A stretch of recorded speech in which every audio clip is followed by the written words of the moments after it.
Hello everybody, it's me again, Tarsher. So we're going to cook today a simple food, just a spam. So I use this kind of spam, Lysodium, and I use it for cans. And now this is the way I cook the spam. Walang oil ito. Ayoko lagyan ng oil. So kasi mag-o-oil na siya. So ilalagay ko lang siya dyan. Mainit na yung pan. And yeah, very simple. Breakfast usually, ito yung niluluto ko.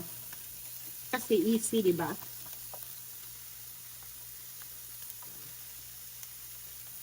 Yan.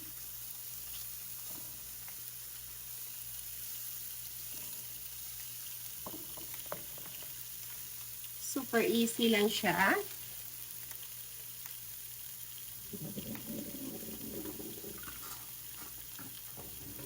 Napaka-simple lang magluto ng breakfast, di ba? With the eggs.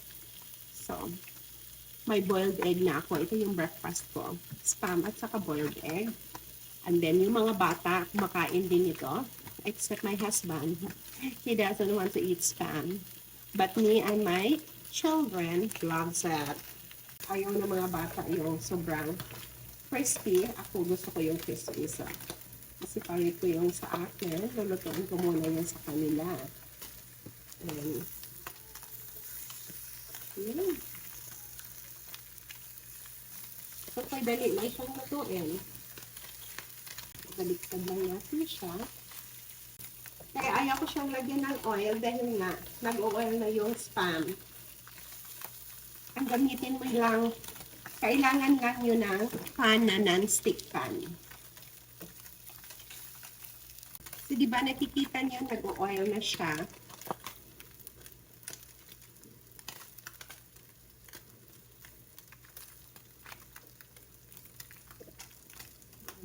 Luto na siya.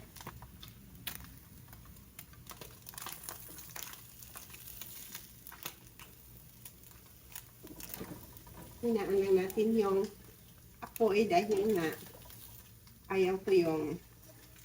ayaw nila yung overcook.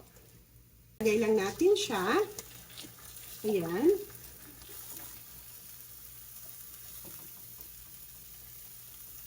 Ganyan lang. Napakadali.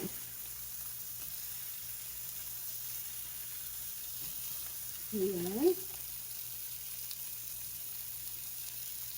So, alam niyo naman, processed food, hindi masyadong healthy. So, hindi ko palaging pinapakain yung mga anak ko niyan. Yan na siya.